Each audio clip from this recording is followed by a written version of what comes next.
dua statement yang meluncur dari satu lisan, satu orang dengan status yang sama.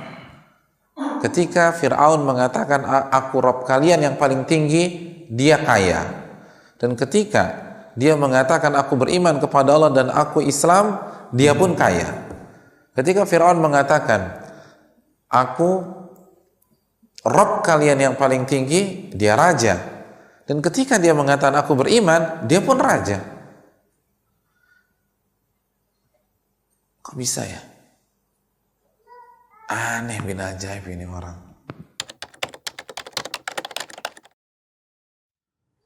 Hadirin yang dirahmati oleh Allah Subhanahu wa taala. Pada pertemuan yang lalu, yang terakhir, ada yang masih ingat nggak tentang apa, hadirin?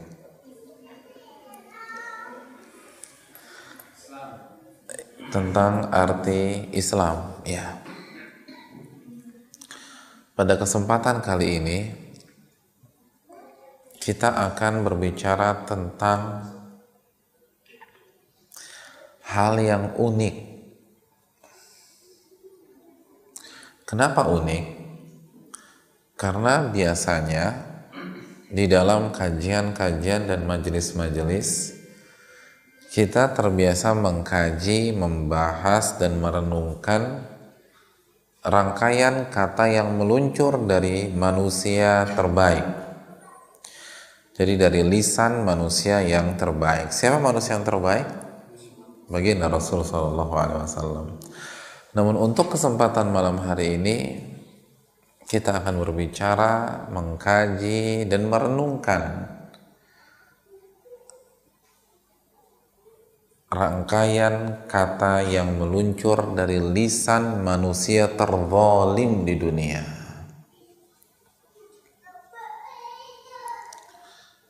Siapa manusia terzalim? Fir'aun.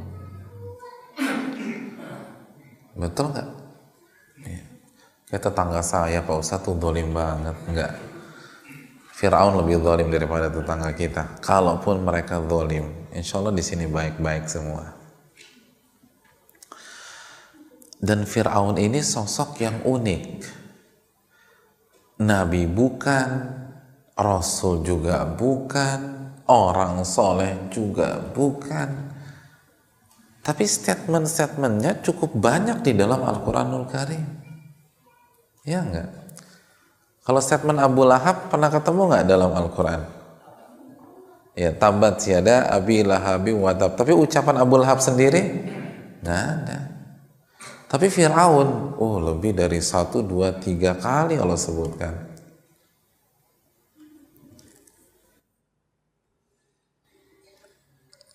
Dan tidak mungkin Allah sebutkan tanpa ada hikmah, tanpa ada pelajaran. Nah, seperti kajian yang akan kita angkat pada kesempatan kali ini. Hadirin, yang kita akan bahas 2 statement. Nggak usah banyak-banyak, 2 deh. Jadi 2 aja. Jadi kita nggak akan bahas autobiografi Fir'aun, SD-nya di mana, SMP-nya di mana, SMA-nya di mana, nggak penting. Yang kita akan bahas 2 statement, 2 ucapan, 2 kalimat. Statement yang pertama, Allah abadikan dalam surat An-Nazi'at ayat 24. Siapa yang hafal An-Nazi'at? Wa qala ana rabbukumul a'la. Apa artinya? Dan berkata Fir'aun, aku Tuhan, Rabb kalian yang paling tinggi. Ada statement yang lebih zalim dari statement ini? Ateis saja nggak ngomong gitu loh. Aku Rabb kalian yang paling tinggi. Kalimat yang penuh dengan nuansa kesyirikan.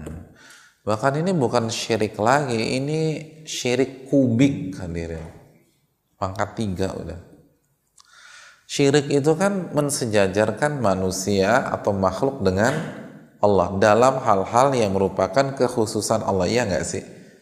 Ini di atas Allah dia mengklaim, saya Rob kalian yang paling tinggi.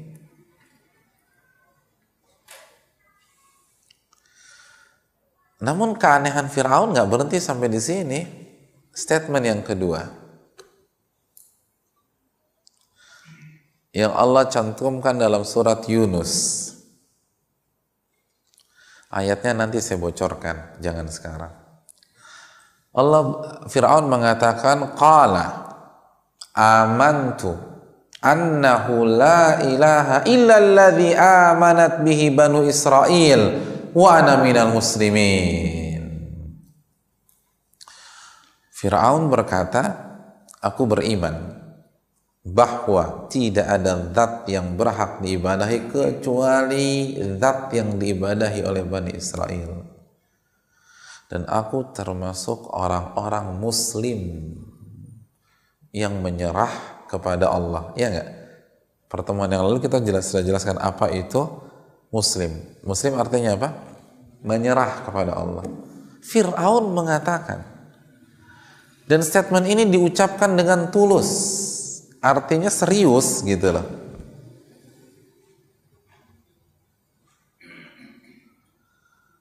Ini anehnya Fir'aun. Dua statement yang seperti langit dan bumi, air dan minyak. Statement yang pertama adalah simbol kekufuran, sedangkan statement yang kedua simbol keimanan. Statement yang pertama simbol kedurhakaan, ngaku Tuhan. Tapi statement yang kedua simbol ketaatan. Aku beriman bahwa tidak ada zat yang berhak diibadahi kecuali Allah, dan aku menyerahkan diriku kepada Allah Subhanahu wa taala. Oh, luar biasa. Dua statement yang meluncur dari satu lisan, satu orang dengan status yang sama. Ketika Fir'aun mengatakan aku Rabb kalian yang paling tinggi, dia kaya. Dan ketika dia mengatakan aku beriman kepada Allah dan aku Islam, dia pun kaya. Ketika Fir'aun mengatakan aku Rabb kalian yang paling tinggi, dia raja. Dan ketika dia mengatakan aku beriman, dia pun raja. Kok bisa ya?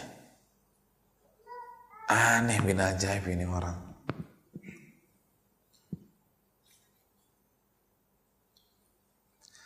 Kalau yang satu dia katakan pas dia lagi jadi raja, yang kedua enggak, mungkin oke. Tapi ini sama-sama raja. Ini yang akan kita bahas secara singkat. Apa yang membuat dua statement ini meluncur dari satu lisan? Dan kalau kita paham penyebabnya, maka kita akan mengetahui akar masalah dari setiap kedurhakaan yang ada di dunia. Dan kita akan mengetahui sebab ketaatan yang ada di dunia. Karena larinya pasti akan ke sini. Mau ngomongnya A, B, C, D, larinya pasti akan ke sini. Mau alasannya inilah, itulah, larinya ke sini. Hadirin, mengapa Fir'aun menyatakan aku Rabb kalian yang paling tinggi? Jawabannya sederhana. Karena pada saat itu dia kaya, dan dia merasa kaya. Dia raja dan dia merasa berkuasa. Dia merasa hebat. Dia merasa pintar. Dia merasa dialah yang menentukan siapa bayi laki-laki yang bisa melanjutkan hidupnya dan siapa yang harus mati. Ya kan, di tangan dia ya kan. Pada saat itu dia mengatakan wa ana rabbukumul a'la. Saat dia merasa diri besar, merasa jadi kaya, merasa jadi berkuasa, dan inilah inti dari semua kedurhakaan, Saat seorang manusia merasa diri besar, merasa diri hebat, merasa diri pintar. Allah berfirman tentang masalah ini dalam surat Al-Alaq ayat 6 dan ayat 7. Kalla innal insana la yatgha.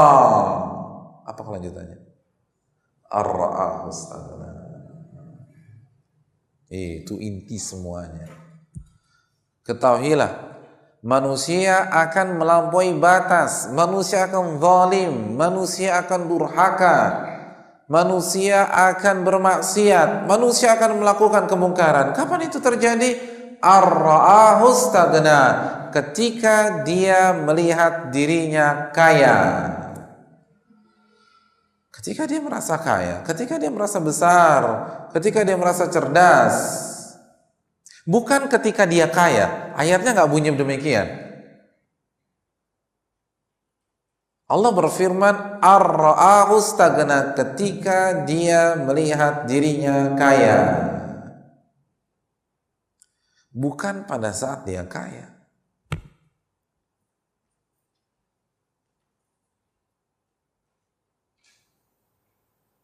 Hadirin yang dirahmati oleh Allah.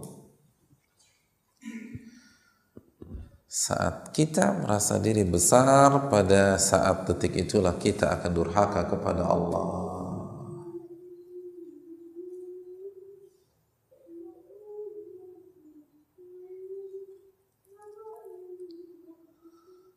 Hadirin yang dirahmati oleh Allah Subhanahu wa taala.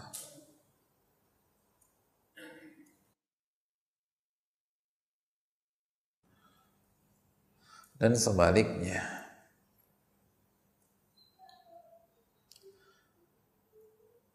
kenapa Fir'aun mengatakan, aku beriman kepada Allah dan aku termasuk orang-orang muslim?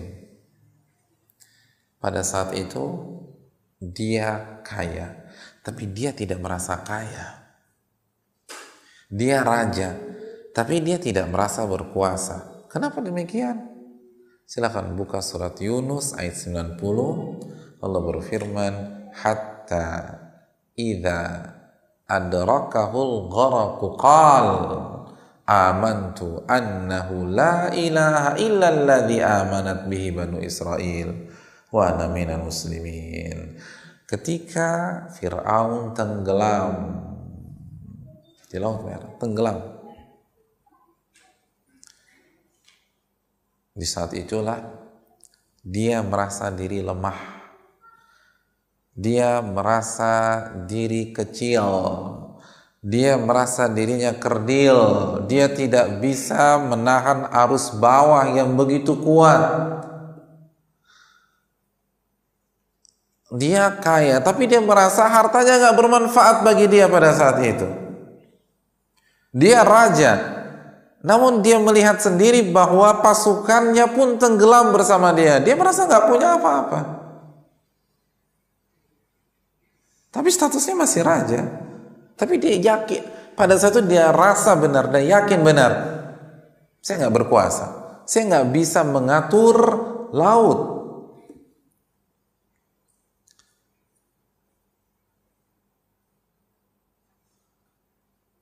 Allah hancurkan dia.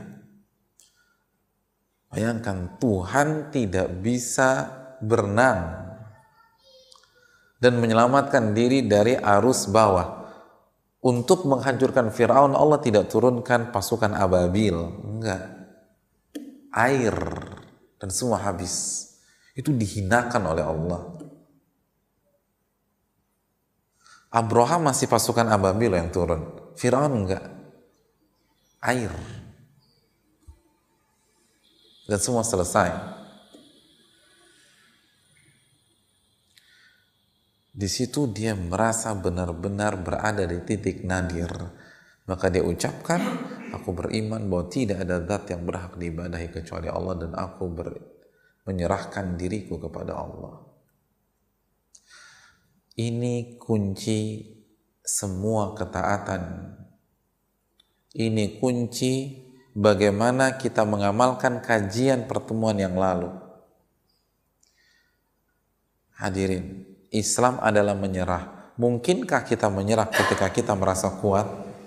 Saya ingin tanya, tentara saat menyerah, kapan itu terjadi? Pada saat amunisinya lagi komplit? Senjatanya banyak? Ya, ketika dia merasa tersudut, senjata habis, atau peluru habis, baru dia akan mengangkat bendera putih. Kalau kita tidak merasa lemah di hadapan Allah, kita tidak akan mau tunduk kepada Allah. Pola pikirnya simpel. Pada saat orang merasa diri kecil, dia akan merasa butuh kepada pihak lain, iya apa tidak? Dan pada saat dia merasa butuh, dia akan nurut. Dia akan nurut. Saya pernah pas lagi di luar Jakarta, ada telepon dari salah satu jamaah.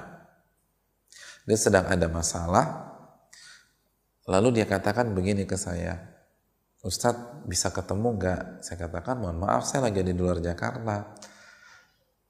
Kalau begitu saya mohon kalau Ustadz sampai Jakarta, kita ketemu. Saya akan nurut Ustadz. Kalau Ustadz bilang ketemu di masjid, saya akan datang ke masjid. Kalau Ustadz bilang ketemu di rumah Ustadz, saya akan nurut, saya akan datang ke rumah Ustadz.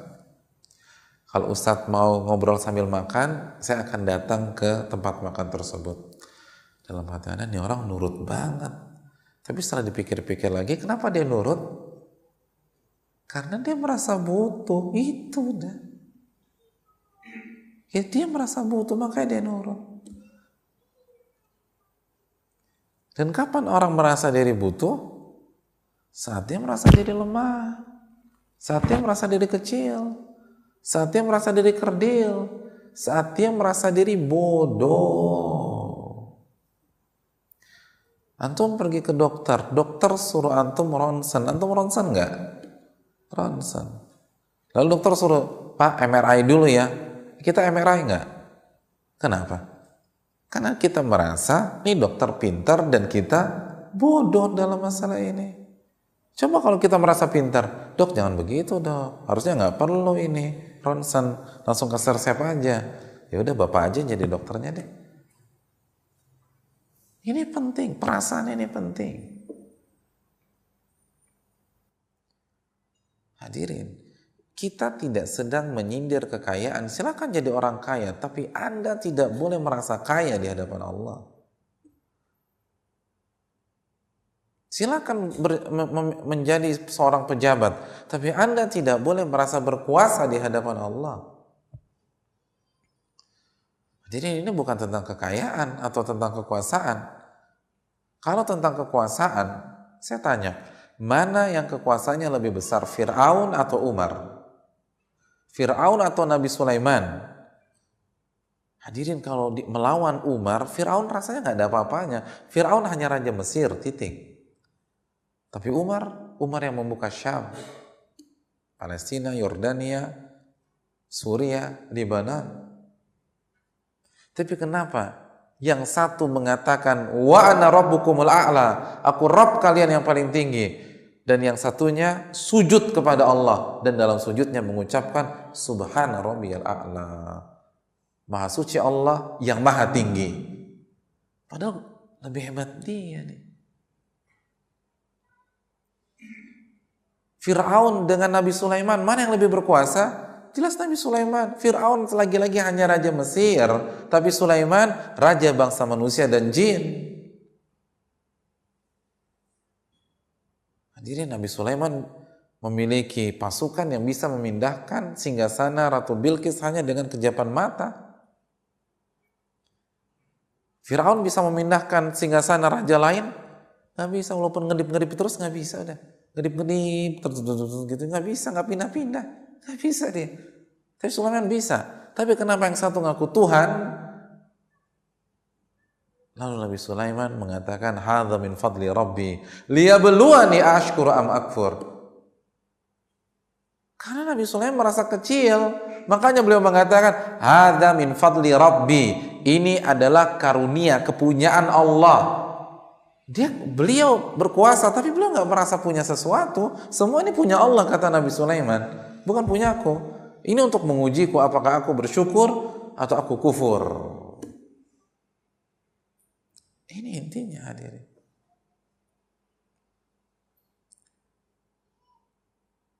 Ini intinya. Jangan pernah merasa diri besar di hadapan Allah, sebesar apapun kita. Jangan pernah merasa diri kaya di hadapan Allah, sekaya apapun kita. Jangan merasa diri pintar di hadapan Allah, setinggi apapun IQ kita. Enggak, bodoh kita.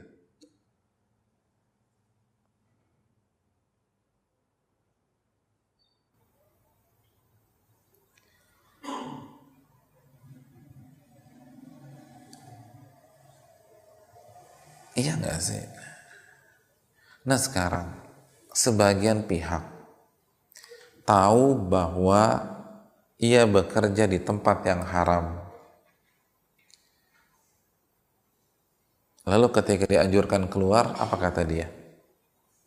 Pak, saya tahu ini haram, tapi anak saya 7. Kalau saya keluar, saya, istri, anak-anak saya makan apa? Kan gitu ya sekarang ya? Ya nggak sih? Hadirin, sadarkah kita bahwa dia baru saja merasa sok pintar di hadapan Allah?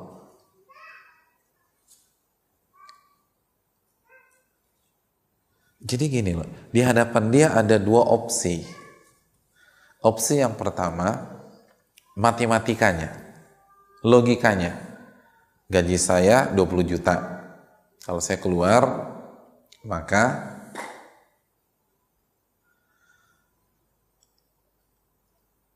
anak saya nggak sekolah, anak saya nggak makan, anak saya nggak keurus. Kan itu ya, karena 20 juta hilang. Itu matematikanya. Opsi yang kedua, surat At-Talaq ayat 2. Firman Rabbnya, "Waman yattaqillah yaj'al lahu makhraja wa yarzuqhu min haitsu la yahtasib." Barang siapa yang bertakwa kepada Allah, Allah akan berikan jalan keluar dan Allah akan berikan rezeki dari arah yang tidak ia duga-duga. Lalu tadi mana yang dia pilih dari 2 opsi ini? Matematikanya. Bukankah itu merasa lebih pintar dari Allah?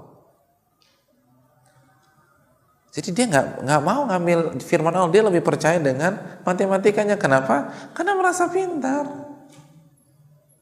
Itu kan merasa diri pintar.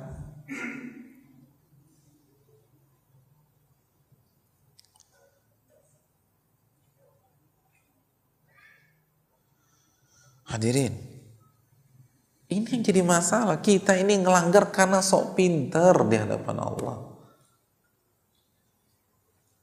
sehingga kita nggak percaya dengan janji Allah.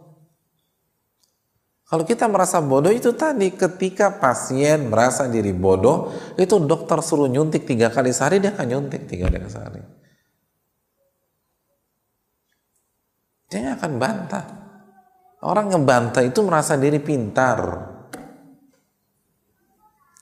Makanya kan Nabi mengatakan, al-kibru batarul haqqi wa ghamtun nas, kesombongan adalah sikap menolak kebenaran dan meremehkan manusia. Kenapa menolak kebenaran dikatakan sombong? Karena merasa lebih pintar dari Allah. Itu sombong. Itu kesombongan. Padahal kan nggak gitu-gitu amat kali. Itu tadi Allah yang mengatakan, kalau Anda bertakwa, Anda keluar dalam rangka bertakwa, Allah akan berikan solusi. Saya kenal seseorang, beliau mengatakan bahwa tempat kerjanya bermasalah. Lalu beliau ingin keluar, tapi maju mundur.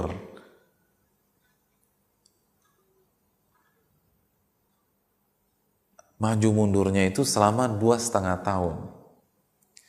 Karena gajinya kurang lebih 100 juta per bulan. Kira-kira tuh bisa nggak ninggalin pekerjaan gajinya 100 juta per bulan? Itu kan ketika kita mau resign, itu matematika kita secara otomatis langsung bermain tuh. Berarti bulan depan 100 juta nggak ada. Anak besok sekolah. Anak yang kedua, anak ketiga sekolah. Anak kedua kuliah. Anak pertama mau kawin tahun ini. Itu udah mikir tuh.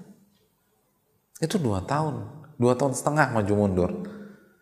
Akhirnya beliau kokohkan hati beliau, lalu beliau resign di Ramadan kemarin.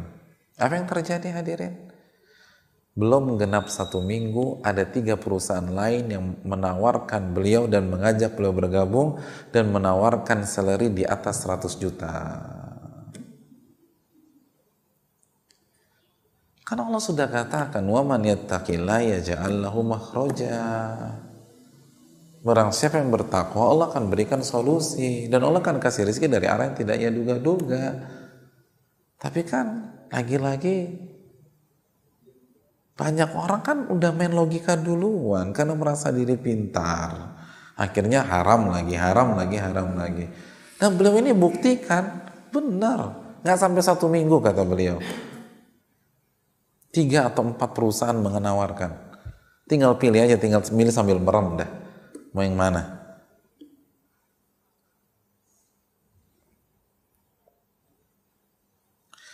Makanya merasa bodohlah di hadapan Allah. Merasa bodohlah di hadapan Allah. Itu penting. Hadirin, masih ingat kan surat As-Saffat ayat 102 dan seterusnya tentang perintah terekstrim di dunia ketika Nabi Ibrahim alaihissalam diminta untuk menyembelih putranya sendiri. Kira-kira apa sikap Nabi Ibrahim? Taat apa tidak? Taat. Kenapa taat? Karena merasa diri bodoh. Coba kalau sok pintar, kan main logika, itu kan otomatis langsung main logika. Ini perintah nggak masuk akal. Saya ini kan Nabi, kenapa saya disuruh sembelih anaknya sendiri? Harusnya kan saya dapat fasilitas. Saya dapat semuanya. Harusnya kan ada sekolah internasional buat anak saya. Tapi Nabi Ibrahim nggak main logika. Beliau tetap komit dengan merasa diri bodoh di hadapan Allah. Beliau yakin bahwa perintah Allah lebih cerdas daripada pemikiran manusia. Maka pasti ada hikmah di balik perintah tersebut. Itu udah perintah terekstrim udah. Jangankan Nabi Ibrahim, orang yang SD nggak lulus aja itu bisa memberikan analisa terhadap perintah ini dan mengatakan perintah ini nggak perlu dituruti. Nyembelih anak. Tapi sekali lagi, apakah Nabi Ibrahim memainkan logika dan kecerdasannya? Enggak. Saya ingin tanya sama antum. Ada yang meragukan kecerdasan Nabi Ibrahim? Mana yang lebih cerdas, antum apa Nabi Ibrahim? Gak ada di antara kita semua yang lebih cerdas daripada Nabi Ibrahim. Saya ingin tanya, ras atau etnis tercerdas di dunia itu siapa sih? Hah? Yahudi. Siapa Yahudi? Anak keturunan siapa? Ibrahim dari jalan Ishak. Ini bapaknya kecerdasan. Ras tercerdas itu dari beliau. Harusnya kalau main logika-logikaan di hadapan perintah yang jelas, larangan yang jelas, itu beliau yang paling berhak. Bukan kita, beliau. Ini bapak etnis tercerdas di dunia, Nabi Ibrahim alaihissalam. Tapi apakah main logika? Enggak. Ya abatif al ma tu'mar. Wahai ayahku, lakukan apa yang Allah perintah. Jangan mikir-mikir nih. Merasa bodoh lah di hadapan Allah. Lalu endingnya, happy ending atau sad ending? Happy ending. Gak ada darah, gak ada air mata, gak ada bendera kuning di kota Mekah. Gak ada. Gak ada yang meninggal. Allah ganti dengan kambing. Wa man yattaqillaha yaj'al makhraja. Taatlah sama Allah, nyerah udah sama Allah. Jangan merasa diri pintar, jangan merasa diri kuat, seolah-olah kita nggak butuh sama Allah Subhanahu Wa Taala.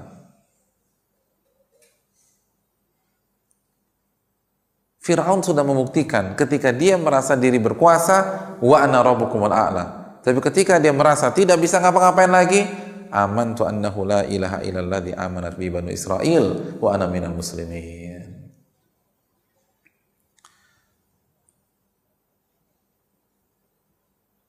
Hadirin yang dirahmati oleh Allah.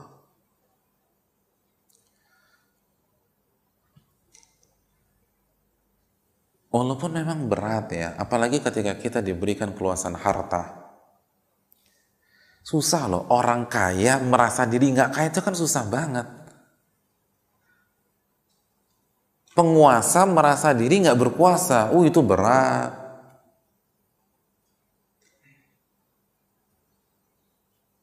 Tapi kan resiko hadirin sekalian. Iya tidak, kan nggak ada perintah harus kaya. Ketika kita artinya ketika kita berusaha untuk menjadi kaya, ya risikonya jangan pernah merasa diri kaya, itu ada resiko. Kan kalau kita serahkan uang kita malam ini bisa nggak? Bisa jatuh miskin. Ada resikonya. Memang berat. Susah loh fasilitas dunia di depan kita, tapi kita tetap merasa miskin. Lalu kita resapi antumul fuqara ilallah, karena itu miskin di hadapan Allah Subhanahu wa taala, itu berat. Tapi itu konsekuensi dari pilihan kita di dunia. Gak masalah jadi orang kaya, jadi pejabat, jadi orang cerdas. Tapi jangan pernah merasa cerdas di hadapan Allah. Jangan pernah merasa berkuasa di hadapan Allah. Karena pada saat itu Anda akan durhaka. Kalla innal insana la yatgha ar-ra'a istaghna. Makanya dari sinilah Heraklius bertanya kepada Abu Sufyan dalam hadis Bukhari, siapa pengikut mayoritas si Muhammad itu? Apa kata Abu Sufyan? Heraklius bertanya, orang kaya kah atau orang miskin? Abu Sufyan mengatakan, orang miskin. Kata Heraklius, dan begitulah seluruh para nabi dan rasul. Mayoritas pengikutnya adalah orang miskin. Kenapa demikian? Simpel. Ini bukan mencela orang kaya, tapi maknanya karena orang miskinlah yang lebih mudah merasa diri miskin daripada orang kaya. Abu Bakar kaya, Umar kaya, Uthman kaya, Abdurrahman bin Auf kaya, Sa'ad bin Abi Waqqas kaya, tapi merasa diri miskin di hadapan kekayaan itu berat. Beda dengan memang udah miskin, gak punya apa-apa. Antum ketemu orang termiskin di Bandung, lalu antum nasihati, Pak, kita manusia ini nggak punya apa-apa, Pak. Makanya marilah kita beribadah kepada Allah. Dia kan ngangguk-ngangguk. Karena dia langsung ingat, iya, rumah nggak punya, motor nggak punya, mobil nggak punya. Lalu dia langsung ingat buku rekeningnya, iya, saldo kos 0. Iya benar, saya nggak punya apa-apa. Tapi kalau antum ketemu orang terkaya di sebuah negara, Pak, kita ini nggak punya apa-apa, Pak. Anda waras nggak sih? Ini punya saya, punya saya, punya saya, punya saya, punya saya. Dunia, wa mal hayatud dunya illa mata'ul ghurur. Ali Imran 185. Tidaklah kehidupan dunia kecuali perhiasan yang menipu kita. Yang menipu. Seolah-olah kita kaya, padahal itu bukan punya kita, itu punya Allah. Tapi itulah hebatnya dunia.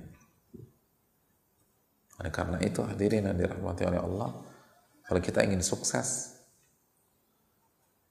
maka terus merasa diri miskin, merasa diri kerdil, merasa diri bodoh, merasa diri bukan siapa-siapa. Itu konsep ketundukan seluruh para nabi, seluruh para rasul, dan seluruh para orang-orang saleh. Dan itulah yang akan menyelamatkan kita setelah taufik dari Allah Subhanahu wa taala. Saya rasa cukup sesi materi. Kita buka sesi tanya jawab. Wassalamualaikum warahmatullahi wabarakatuh. Wa ala alihi washabbihi ajma'in.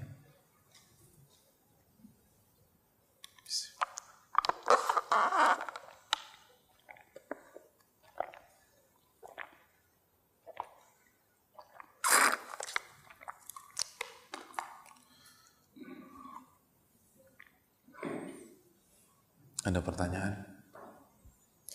Atau ada koreksi jika saya melakukan kesalahan?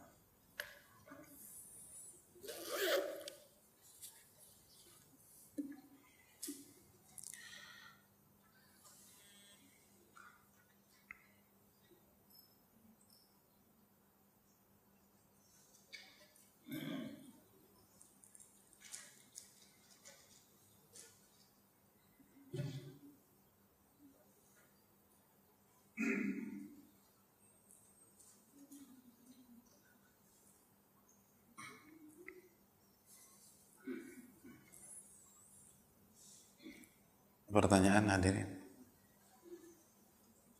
Iya, terima kasih jazakallahu khair atas pertanyaannya. Sekali lagi kita bukan mengajarkan kehinaan dalam hidup. Justru dengan cara inilah kita akan mulia di dunia maupun di akhirat. Allah Subhanahu wa taala berfirman, "Walillahil izzatu walirasulihi walil mu'minin." Dalam surat Al-Munafiqun ayat 8, dan sesungguhnya kemuliaan itu milik Allah, milik Rasulnya, dan hanya dimiliki oleh orang-orang beriman. Jadi saat kita beriman, kita akan mulia. Allah yang jamin kita akan mulia di dalam hidup. Kenapa demikian? Saat kita merasa kecil di hadapan Allah, maka kita akan merasa butuh kepada Allah. Dan pada saat kita merasa butuh kepada Allah, kita akan taat kepada Allah Subhanahu wa taala. Dan pada saat kita merasa butuh kepada Allah, maka secara otomatis kita tidak akan butuh kepada manusia. Dan pada saat saat kita merasa tidak butuh kepada manusia, maka kita tidak akan diperbudak oleh mereka. Hadirin, kalau rasa benar-benar butuh kepada Allah sudah menancap, sebutkan satu alasan kita masih butuh dengan manusia. Kan nggak ada. Antum butuh kepada orang yang terkaya di Bandung, lalu antum punya akses menuju orang tersebut. Kira-kira yang lain masih antum lihat nggak? Ngapain? Kita udah punya akses kepada orang yang terkaya. Mohon maaf, saya nggak butuh dengan Anda, saya nggak butuh dengan Anda. Yang penting pegang yang paling kaya, kan gitu. Pegang yang paling kaya. Nah begitu juga kalau kita sudah melobi dan merintis hubungan dengan Al-Ghani, zat yang maha kaya, ya buat apa ngarepin yang miskin-miskin kayak manusia? Antumul fuqara ilallah. Allah berfirman, wahai manusia, kalian tuh miskin semua di hadapan Allah. Kalian itu butuh kepada Allah Subhanahu wa taala.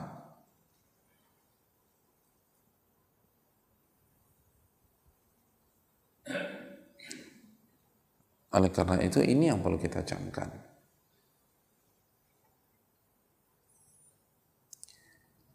Itu udah secara otomatis. Pada saat kita fokus mencari wajah Allah, kita tidak akan tertarik mencari wajah manusia.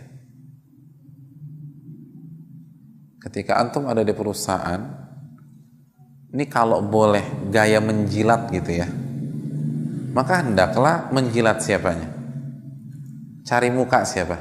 Kalau boleh carmuk deh di dunia di dunia kerja, carmuklah komisarisnya, dirutnya. Nah ketika antum sudah menjalani proses itu, antum nggak akan lihat yang kecil-kecil lagi. Antum udah pegang yang di atas kok. Nah bagaimana dengan hidup dan saat kita mencari wajah Allah Subhanahu wa taala? Maka kita secara otomatis tidak akan hina di hadapan manusia. Wallahu ta'ala a'lam bissawab. Ada pertanyaan lain? Iya. Bagaimana ibadah orang kalau dia merasa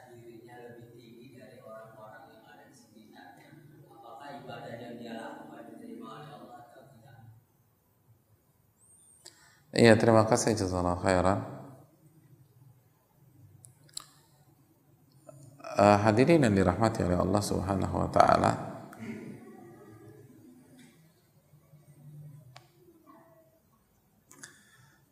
Nabi bersabda, la yadkhul jannata man kana fi qalbihi mithqalu dzarratin min kibrin. Tidak akan masuk surga orang yang di dalam hatinya memiliki sifat kesombongan walaupun dengan persentase terkecil. Dan kesombongan adalah batarul haqq wa ghamtun nas, menolak kebenaran dan meremehkan manusia, merendahkan manusia. Itu nggak akan masuk surga, kata Nabi SAW. Atau tidak akan masuk surga secara langsung, artinya akan diadab di dalam api neraka. Itu yang pertama. Yang kedua, ketika kita memiliki perasaan seperti itu, maka bisa dipastikan kita tidak berhasil menghayati ibadah yang baru saja kita lakukan. Kita tidak berhasil menghayati. Kita tidak berhasil khusyuk. Jadi kualitasnya pun sudah terbukti buruk tuh ibadah. Karena orang yang bisa menghayati hakikat dari ibadahnya nggak akan merasa diri lebih tinggi dari orang lain. Itu menunjukkan dia nggak paham. Dia tidak paham. Contoh orang sholat.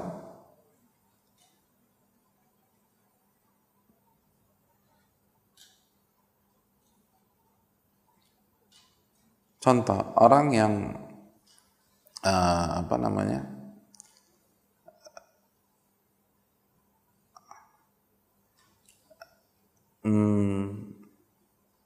jadi tadi saya katakan bahwa orang yang benar-benar khusyuk, meresapi sholatnya, lalu dia membaca Allahu Akbar. Artinya apa, Pak? Allah Maha Besar. Berarti kita kecil. Nggak mungkin lah ngeremehin orang. Wong kecil kok. Ketika dia merasa besar, berarti walaupun dia baca Allahu Akbar, Allahu Akbar, dia nggak ngerti apa-apa. Nah itu sholatnya kan bermasalah pastinya. Bermasalah. Ibadah itu menciptakan pribadi yang tawadhu, bukan yang sombong. Lagi pula apa yang mau disombongin, wong belum tentu diterima kok oleh Allah Subhanahu wa taala. Jadi sekali lagi ini membuktikan ibadahnya bermasalah, banyak cacatnya. Dan Nabi mengancam dia tidak masuk surga karena dia punya sifat kesombongan. Mungkin itu. Allah Ta'ala bisawab. Ada pertanyaan lain? Ibu-ibu? Ibu-ibu? Nggak ada. Bapak-bapak?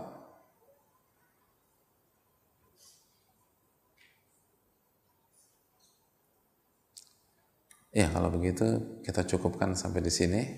Berhubung lampunya sudah mati. Terima kasih, jazakallahu khairan. Subhanaka wa bihamdika, asyhadu an la ilaha illa anta, astaghfiruka wa atubu ilaik. Assalamualaikum warahmatullahi wabarakatuh.